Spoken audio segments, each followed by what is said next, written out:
Church, particularly the Catholic Church, which holds a long and influential history, was not exempt from involvement in this dark chapter of human existence.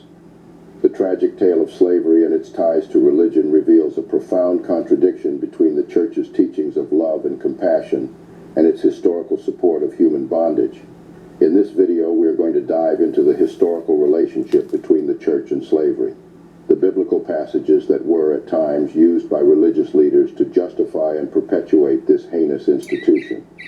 Although there were some dissenting voices within the Church against slavery, the overwhelming silence from religious institutions, including the Catholic Church, ultimately perpetuated the suffering of millions of enslaved individuals. Before we get right into the video, please smash the like button and subscribe to the channel to keep informed of our eye-opening Black narrative. The transatlantic slave trade is one of the most traumatic events in human history, leaving an indelible mark on the African continent and its people. This extensive and brutal commerce of human lives persisted for over 4 centuries, profoundly impacting the course of global history. The origins of the transatlantic slave trade can be traced back to the early 15th century. While the capturing and enslavement of individuals existed in various forms throughout history, the onset of the slave trade was the most brutal. The primary driving forces behind the slave trade were economic interests and the growing demand for cheap labor in the New World colonies, particularly in the Caribbean and the Americas, where European powers were establishing vast plantation economies. The European powers, particularly Spain, Portugal, England, France, and the Netherlands, saw enslaved Africans as a ready-made labor force to work on plantations and in mines, helping to extract valuable resources like sugar, tobacco, cotton, and other commodities. Over the course of approximately 4 centuries, it is estimated that between 12 to 15 million Africans were forcibly transported across the Atlantic Ocean. The journey, known as the Middle Passage, was characterized by unimaginable suffering and loss of life, as enslaved Africans endured cramped and unsanitary conditions on overcrowded ships. Once in the Americas, slaves were subjected to unimaginable cruelty and violence. Families were torn apart, and individuals were treated as property rather than human beings, subjected to backbreaking labor and subjected to inhumane treatment.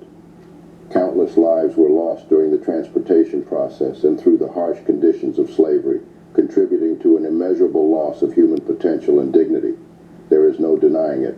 The slave trade was cruel, and the generations that bit the dust due of the inhumane institution had no help, not even from the Church. The Church and the state were directly and indirectly partners in the transatlantic trade. Both enacted laws to support each other. The state relied on the Judeo-Christian scriptures and ecclesial pronouncements as impetus to the trade. Some used Leviticus 25 verses 40-60, in which the Israelites could buy and keep slaves, and the fact that the apostles never asked for the emancipation of slaves to justify the trade. They found the trade as something that was divinely prescribed in the sacred scriptures. The Catholic Church would push for the slave trade and gave countries the order to make and use slaves. Pope Nicholas V issued the bull Dum Diversas in 1452, allowing the Portuguese to make slaves. The Dum Diversas, issued on the 18th of June 1452, authorized Afonso V of Portugal to conquer Saracens and pagans and consign them to perpetual slavery. Pope Calixtus III reiterated the bull in 1456 with Inter Caetera, renewed by Pope Sixtus IV in 1481, and Pope Leo X in 1514 with Praecels Denotionis. The concept of the consignment of exclusive spheres of influence to certain nation-states was extended to the Americas in 1493 by Pope Alexander VI with Inter Caetera. In the beginning of the slave trade, some religious leaders felt that the slave trade was necessary for the existence of the state. Some missionaries, monks, and nuns indulged in the trade. Slave raiders brought along their chaplains to the castles to minister to them. These chaplains witnessed the atrocities that were meted out to the slaves before they were taken to the Americas. Passages in the Bible on the use and regulation of slavery have been used throughout history as justification for the keeping of slaves and for guidance in how it should be done.